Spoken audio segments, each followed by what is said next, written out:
Rhode Island Radio Hall of Fame, class of 2016, Deb Rich. Boy, thank you. Boy, he's really sweaty, so be careful. Don't kiss him. Thank you, guys. Thank you for your votes and for remembering my radio days. And I still wear a classic Swatch watch that has a standard broadcast dial of AM radio on my wrist. So how did I become a radio reporter? Well, over the years, we've heard of inductees talking about spinning records in their bedrooms and pretending they were on the air while they interned in high school. Well, I was lucky enough to win a trip to see the Beatles at Shea Stadium in 1965. And these days, it would be unheard of for a radio station to allow a 12-year-old to go on such a trip or have the liability of taking a busload of minors out of state with 3 male chaperones. One of them is here tonight. But King Arthur Knight, may he rest in peace, told me that if my parents said it was okay to go, that I could go. And the rest is history. A budding journalist that I was, I actually took a portable reel-to-reel tape recorder with me to record the deafening screams up in the stands. And I became a WICE groupie, and after that trick, I hung out at the station every Saturday morning and listened to Bob DiCarlo, Frank Kingston Smith, Bill Corsair, and Mike Sands. And my first campaign work was stuffing the ballot box for Bob DiCarlo and for Mike Sands in the Most Handsome DJ in the World contest. And that experience would come in handy decades later. From the time I saw the coverage of the 1968 Democratic National Convention and reporter Dan Rather getting roughed up on the convention floor, I knew I wanted to grow up to be there someday. And 20 years later, I was there covering the national conventions in 1988 and again in 1992. Granted, I paid my own way in the first time, but I was fortunate enough to have a news director behind me the second time.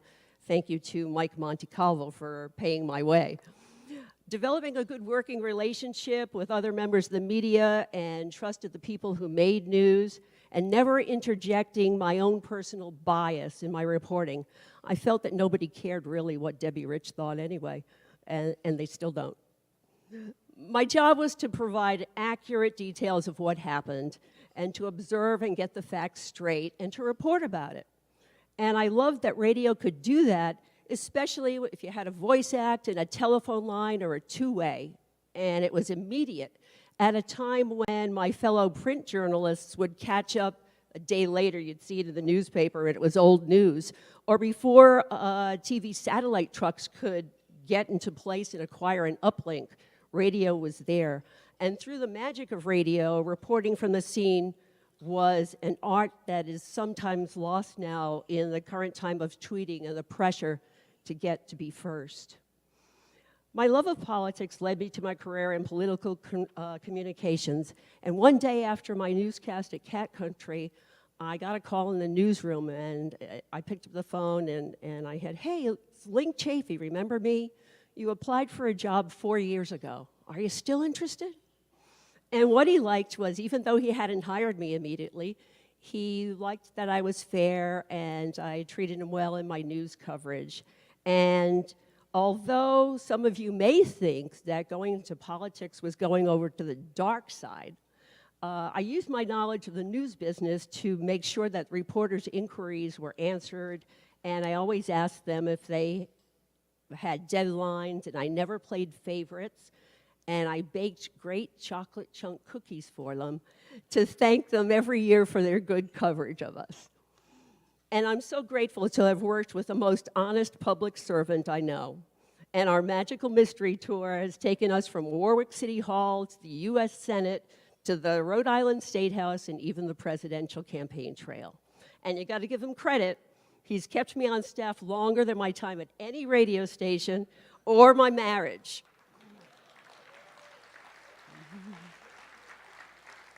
And I also got to meet my favorite Beatle, George Harrison, thanks to Link. And although politics is a risky business, win or lose, at least we have an election. Instead of the PD saying, "Hey, Debbie, remember that newscast you just did? That was your last. Or owner of a station, it was an AP News Station of the Year, who cut the audio to CNN headline news to go country with Kiss an Angel Good Morning, kissing our news jobs goodbye. Over the course of my radio career, I've had the privilege to work with more than 20 Hall of Famers and dozens who'll be inducted in the future. And I'll leave you with a quote. Actually, it's from a spouse from a long time ago who said, "You can't just report the news. Sometimes you have to make news." And I thank you for the opportunity to do that tonight and the honor of being here with you and getting your votes. And I thank you so much for supporting the Special Olympics. And I thank you all for being here tonight, and I congratulate all my other inductees. Thank you.